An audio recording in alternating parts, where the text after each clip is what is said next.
ఆధ్వర్యంలో అపర్ణ కన్స్ట్రక్షన్స్ వారి సహకారంతో ఈరోజు హైదరాబాద్లో ఏర్పాటు చేసినటువంటి ఈ ప్రాపర్టీ ఎక్స్పో ద్వారా we're sending a signals that this is the right time to buy an house or a flat in Hyderabad.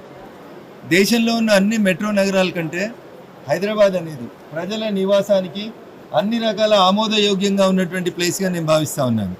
ఎందుకంటే బెంగళూరు పోతే ట్రాఫిక్ కంజెషన్, ఢిల్లీకి పోతే ఎయిర్ పొల్యూషన్, వెస్ట్ బెంగాల్ పోతే ఇంకొక రకమైనటువంటి సమస్య, కలకత్తాకు పోతే ఇట్లా రకరకాలైనటువంటి సమస్యలతోటి దేశంలో ఉన్నటువంటి మెట్రో నగరాలన్నీ ఇబ్బందులు పడుతున్న తరుణంలో Hyderabad is the place where you can invest, where you can purchase a new house.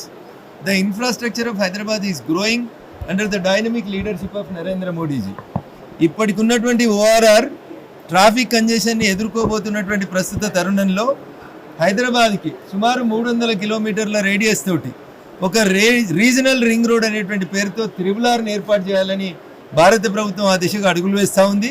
రాష్ట్ర ప్రభుత్వ సహకారంతో ల్యాండ్ ఎక్విజిషన్ కార్యక్రమం పూర్తయింది కాబట్టి త్వరలోనే రీజనల్ రింగ్ రోడ్ నార్దర్న్ సైడ్కి భూమి పూజ ప్రారంభోత్సవ కార్యక్రమానికి గౌరవనీయులు దేశ ప్రధాని నరేంద్ర మోడీ గారు కూడా రాబోతూ ఉన్నారు.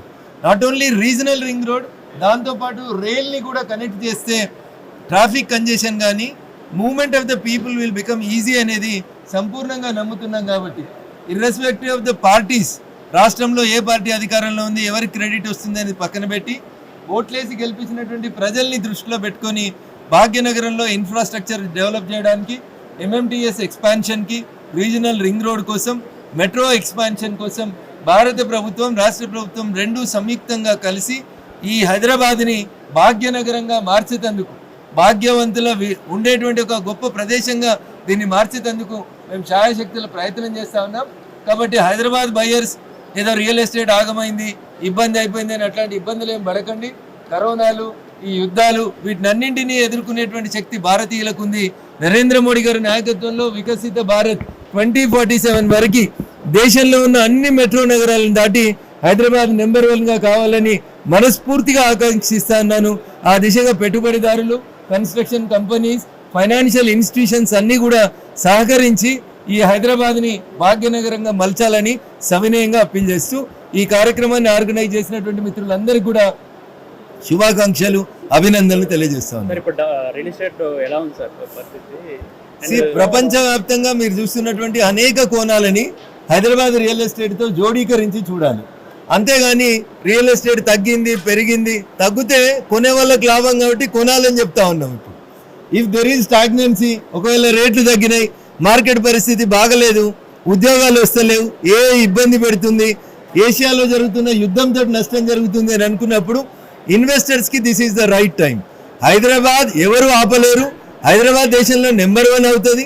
టెంపరీగా రోడ్డు మీద పోతున్నప్పుడు స్పీడ్ బ్రేకర్స్ వస్తే వచ్చి ఉంటాయి, కానీ స్పీడ్ బ్రేకర్ దాటిన తర్వాత మళ్ళీ వెహికల్ ఎట్లా వేగాన్ని పుంజుకుంటుందో భాగ్యనగరం యొక్క real estate, Hyderabad real estate will flourish like anything. No party, no reason, nothing will stop that growth of Hyderabad. Small వర్షానికే ఫుల్ ట్రాఫిక్ అయిపోయింది.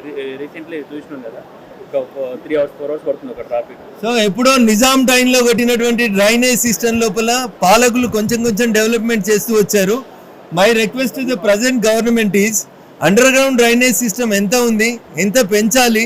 కొత్తగా వస్తున్నటువంటి కాలనీస్, గేటెడ్ కమ్యూనిటీస్ కడుతున్న సందర్భంగా కడుతున్న విల్లాస్ ఎన్ని, ఫ్లాట్స్ ఎన్ని, అక్కడ ఉన్న రోడ్ విడ్త్ ఎంత, రావాల్సినంత డ్రైనేజ్ పైప్ లైన్లు ఎన్ని అనేది కొంచెం సుదీర్ఘంగా ఆలోచించాలి.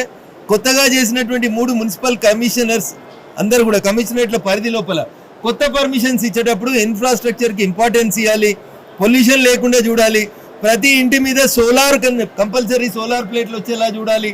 ఇవన్నీ చేస్తేనే పొల్యూషన్ తగ్గుతుంది. హైదరాబాద్ మళ్ళీ చెప్తున్నాను భాగ్యనగరంగా మారుతుంది.